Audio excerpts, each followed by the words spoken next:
Hello, my name is Milan Pap. I'm a lecturer in the computer school Maret.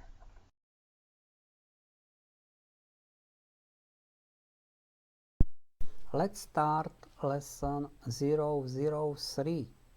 AutoCAD tools, drawing settings, object snap, intersection.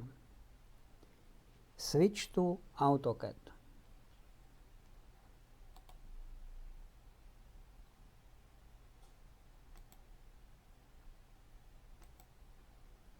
Menu tools and then drawing setting, option object snap, tool intersection.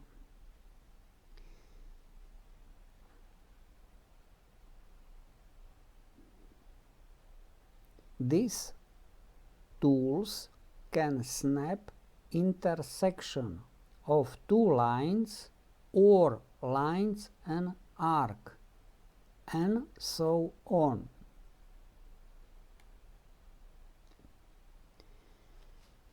From menu tools, select command drawing settings and then select card object snap.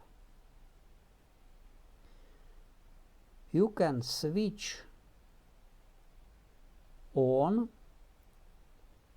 tool intersection and then press button OK. Left click on the icon line and then left click in the drawing area to set first point